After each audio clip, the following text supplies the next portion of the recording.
नमस्कार दोस्तों, आइए सुनते हैं मालती जोशी जी की कहानी साजिश। दोस्तों, कहानी अच्छी लगी तो वीडियो को लाइक और शेयर ज़रूर करें और चैनल को सब्सक्राइब करना बिल्कुल ना भूलें। तो आइए शुरू करते हैं आज की कहानी साजिश। पूरे घर में एक तनाव सा व्याप्त है। कल पम्मी की फिर चिट्ठी आई है और जैसा कि हमेशा होता आया है, पूरा घर भीतर ही भीतर हिल उठा है। बाबूजी लगातार छत पर चहलकदमी कर रहे हैं। अम्मा रसोई में बैठकर आंसू बहा रही है। सोहन तो पढ़ाई का बहाना लेकर दोस्त के यहाँ निकल गया है और खाने के वक्त भी उसने शक्ल नहीं दिखाई। निम्मी अलग मुंह फुलाए पढ़ने के कमरे में बैठी है। बच्चे टुकुर टुकुर जिस तिस का मुंह ताक रहे हैं। सबसे ज़्यादा संत्रस्त और परेशान है मोहन और शीला। संकोच के मारे बेचारे अपने से ही आंखें चुरा रहे हैं। दोनों ने जैसे अपने होंठ सी लिए हैं। डरते हैं कि कोई ऐसी वैसी बात मुंह से ना निकल जाए जो बारूद के ढेर में चिनगारी का काम करे। वैसे ही वे दोनों हमेशा से कटघरे में खड़े हैं। घर में अच्छा बुरा जो होता है उन्हीं के सिर जाता है। पम्मी की चिट्ठी जब भी आती है, दोनों पति पत्नी अपराध बोध से ग्रस्त हो जाते हैं, क्योंकि उस चिट्ठी की पहली प्रतिक्रिया अम्मा पर होती है। वे बड़बड़ाना शुरू कर देती हैं। बहन तो इनके लिए भार हो गई थी ना, बस ठाव देखा ना ठिकाना, झोंक दी भट्ठी में। अम्मा को तो बस कुछ न कुछ कहते रहना है। उनकी इन्हीं बातों से तंग आकर वे लोग निम्मी के वक्त थोड़ा सुस्त हो गए हैं। तो अम्मा बाबूजी 100 बार सुना चुके थे। दो भाई हैं, पर किस काम के? मजे से हाथ पर हाथ धरे बैठे हैं। कल को लड़की किसी का हाथ पकड़कर भाग जाएगी तब अकल ठिकाने आएगी। परेशान है मोहन और शीला। किसी करवट उन्हें चैन नहीं है। और अब फिर पम्मी की चिट्ठी आई है। अब इस घर में मेरा निबाह नहीं हो सकता। आप लोग मुझे आकर लिवा ले जाइए, नहीं तो मैं कुछ खाकर सो रहूंगी। पम्मी का यह नाटक पिछले 4 सालों से चल रहा है। 5 साल के वैवाहिक जीवन में मुश्किल से 1 साल शांति से गुजरा होगा।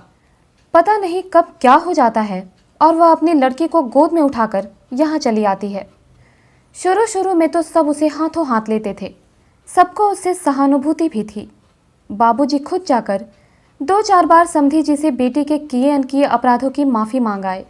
2-4 बार दामाद को घर बुलाकर समझाया बुझाया गया, पर हर बार कोई क्या करे।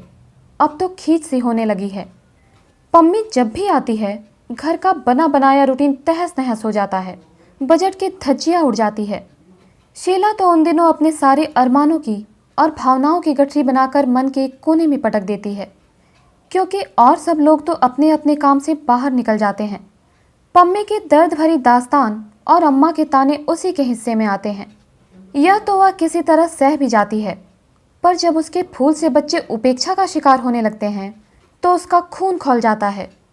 उनके कपड़े, खिलौने, यहाँ तक कि दूध में भी पम्मी की मुनमुन का हिस्सा निकालना पड़ता है। दिन भर दादा दादी की डांट पड़ती है सो अलग। दुखियारी बेटी के लिए अम्मा उन दिनों कुछ ज़्यादा ही तरल हो जाती हैं। आए दिन घर में स्त्री पकवान बनने लगते हैं। अम्मा रोज़ पम्मी को लेकर रिश्तेदारों के यहाँ निकल जाती है और रिक्शे तांगे में ढेर सा रुपया फूंक डालती हैं। पम्मी का मन बहलाने के लिए निम्मी को ठेल ठाल कर उसके साथ सिनेमा या पार्क में भेज देती हैं। और इन सब कार्यक्रमों के लिए शीला को ही पैसे देने पड़ते हैं, और वह भी खुशी खुशी, नहीं तो अम्मा का पारा चढ़ जाता है। बजट के गड़बड़ाते ही सारी व्यवस्था चरमराने लगती है। हर कोई एक दूसरे पर खींच उतारने लगता है। आरोपों प्रत्यारोपों का एक दर्दनाक सिलसिला शुरू हो जाता है। घर जैसे नर्क बन जाता है। तब पम्मी ऊब कर कहती है, यही सब सहना था तो मैं अपने घर में क्या बुरी थी। सारा घर जैसे सांस रोके इसी क्षण की प्रतीक्षा में जीता है। बाबूजी फौरन उसकी बात को उठा लेते हैं और तैयारी का आदेश जारी करते हैं। फिर ढेर सारे साथ सामान के साथ भाई लोग उसे ससुराल छोड़ आते हैं। यह विदाई भी कम जानलेवा नहीं होती। घर के मामूली सी आय में एक बड़ा सा छेद कर जाती है। कई ज़रूरी खर्च, जैसे अम्मा की चप्पल, बाबूजी की टॉनिक, सोहन का स्वेटर या निम्मी का सूट, अगले किसी शुभ घड़ी के लिए टल जाते हैं। फिर भी सब लोग राहत की सांस लेते हैं। पर खर्च की यह गहरी खाई ठीक से पट भी नहीं पाती कि पम्मी का खत फिर आ जाता है। 2 दिन तक लगातार तनाव झेलने के बाद शीला से नहीं रहा गया। पति से बोली, देखो तुम तो दिन भर बाहर रहते हो, इनकी नज़रें झेलनी पड़ती हैं मुझे। ऐसे देखते हैं जैसे मैं कोई हत्यारन हूँ। तो क्या करूँ? उसे लिवा लाओ। इसका मतलब क्या होता है जानती हो ना? जानती हूँ, पर उपाय ही क्या है? कल को कुछ हो गया तो जिंदगी भर सबके ताने उलाहने सुनने पड़ेंगे। सुबह दफ्तर जाते हुए मोहन ने सबके सामने सबको सुनाते हुए सोहन से कहा, ये 200 रुपये रखो और दोपहर की गाड़ी से निकल जाओ। कहाँ? जयपुर। पम्मी को लिवा लाओ, फिर यहाँ जैसा होगा भुगत लेंगे। अम्मा का चेहरा एकदम खिल उठा। वे बड़ी आशा से सोहन को देखती रहीं, पर वह पत्थर की मूर्ति की तरह निश्चल खड़ा रहा। रुपयों को उसने छुआ भी नहीं। आखिर मोहन को पूछना ही पड़ा, क्या सोच रहे हो? भैया, दीदी का आना क्या 2 महीनों के लिए टल नहीं सकता? क्यों? क्यों क्या? जानते तो हैं कि यह मार्च का महीना है। आपको अपने टीपू मीनू की चिंता ना सही, पर मेरा और निम्मी का तो ख्याल कीजिए। दोनों की परीक्षाएं सिर पर हैं। इस समय तो कोई भी मेहमान अखरता है। दीदी तो फिर आप जानते ही हैं, आते ही सारा वातावरण गंदला करके रख देती हैं।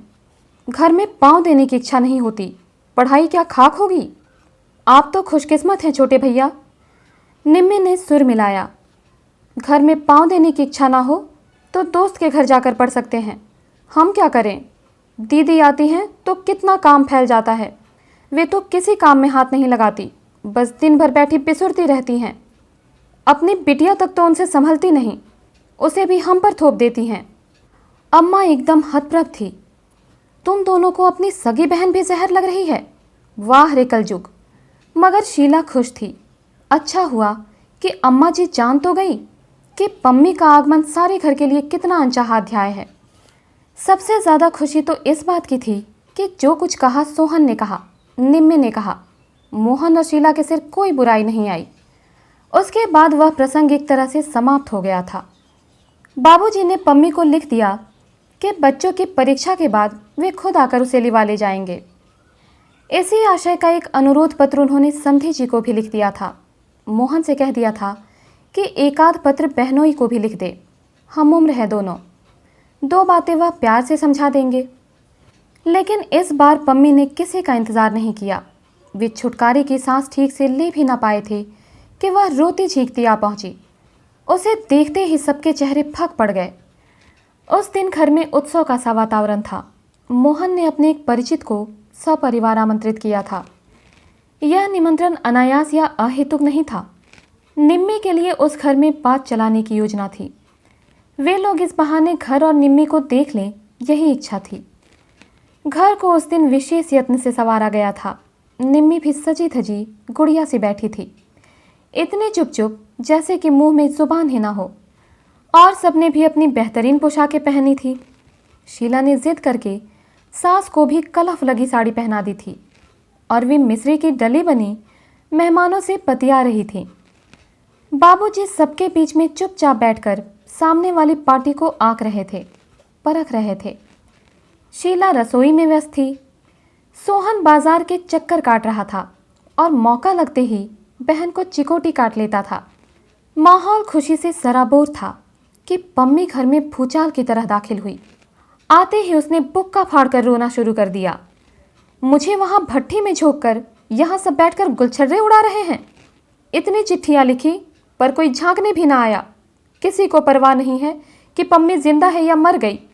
इतनी ही भारी लगती हूँ तो हाथ पांव बांधकर कुएं में फेंक दिया होता। बार बार तंग तो नहीं करती, पर जब आपके पास देने के लिए कुछ नहीं था तो मेरी शादी ही क्यों की? लड़के वालों के सामने अच्छा खासा नाटक हो गया। महफिल तो उखड़नी ही थी। बार बार क्षमा याचना करके उन लोगों को विदा किया गया। उनके यहाँ से क्या जवाब आएगा यह तो करीब करीब निश्चित ही था। बड़ी मुश्किल से कहीं बात लगी थी। सब चौपट हो गया। महीने के अंतिम दिन थे। फिर भी मोहन ने जी कड़ा करके स्वागत सत्कार में 150 फूंक डाले थे। सब पर पानी फिर गया। घर में जैसे मातम छा गया। निम्मी तो खटपाटी लेकर ऐसी पड़ गई कि उसने खाना भी नहीं खाया। और लोग भी पम्मी से खिंचे खिंचे ही रहे। अम्मा और भाभी को छोड़कर किसी ने ठीक से कुशल छेम भी नहीं पूछी। अपने स्वागत का यह नया अंदाज देखकर पम्मी सहम गई। 2 दिन तो उसने किसी तरह सब्र कर लिया, लेकिन तीसरे दिन फट पड़ी। लगता है किसी को मेरा आना अच्छा नहीं लगा।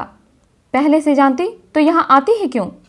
अपमान ही सहना है तो अपने घर में सहूंगी, घर में नहीं निभेगी तो कहीं नौकरी कर लूंगी। सोहन भी जैसे तैयार ही बैठा था, बोला, तो कर लो ना नौकरी। जिंदगी भर भैया भाभी की छाती पर मूंग दलना क्या जरूरी है? जब मन होता है मुंह उठाकर चली आती हो। आखिर तुम्हारे लिए कोई कितना करेगा? घर में एक लड़की और भी है। आती हूं तो अपने बाप के घर आती हूं। पम्मी ने तमक कर कहा, तुम्हारे दरवाजे आऊं तब आंखें दिखाना। बाप का घर कहकर सोहन बाहर चला गया।